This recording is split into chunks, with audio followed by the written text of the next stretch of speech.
Dans cette nouvelle vidéo, nous allons voir comment créer une fiche de déshivernage. Donc c'est similaire à la fiche d'hivernage, c'est juste que les opérations de la fiche seront un petit peu différentes. Donc on va aller cliquer sur créer la fiche de déshivernage. Voilà. Sélectionner un client déjà existant. On va prendre Bob l'éponge. Donc toujours pareil, saisir le nombre d'heures, un niveau de carburant, l'état de la fiche, donc en cours, un nom de mécanicien. Ensuite, vous pouvez cliquer sur suivant. Donc, dans la liste des opérations, on va retrouver toutes les opérations qui sont liées au déshivernage. Donc, vous sélectionnez ou désélectionnez celles que vous devez faire ou pas. Voilà, avec un nombre d'heures, un taux de main-d'œuvre, un forfait si vous n'êtes pas à la facturation à l'heure et le nom de l'acteur. Donc, pour la démo, je vais faire l'opération remplacement filtre à carburant.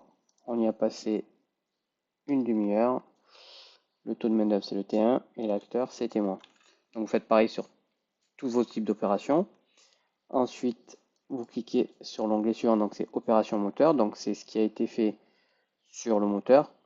Donc, dans mon exemple, on va remplacer le filtre à carburant. Donc, on va aller dire qu'on l'a remplacé. Voilà. Vous pouvez cliquer sur suivant pour passer à l'onglet d'après.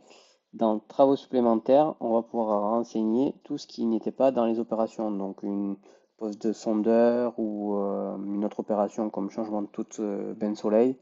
Donc vous allez pouvoir les renseigner dans les champs libres ici. Voilà. Et dans le dernier onglet qui s'appelle articles associés à cette fiche, qu'on retrouve d'ailleurs dans toutes les fiches de travail, vous allez pouvoir rajouter les articles que vous avez sortis du stock. Donc par exemple un filtre à carburant. Donc on enregistre la fiche. La fiche a bien été créée et donc pour s'en assurer, on retourne dans la partie des hivernages sur la page d'accueil et effectivement on retrouve bien la fiche ici.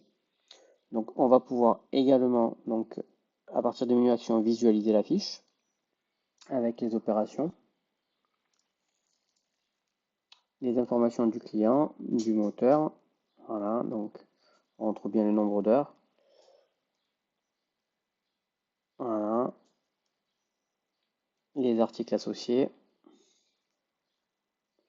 Ah oui, petite possibilité, on peut imprimer aussi en PDF directement la fiche.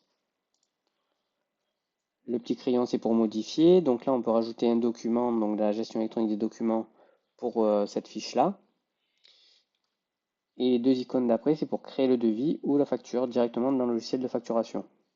La dernière icône, c'est pour supprimer, à savoir que quand on génère le devis et la facture, ici se positionne un petit macaron et marqué devis ou facture, pour lequel on sait que pour cette fiche-là, un devis ou une facture a été édité.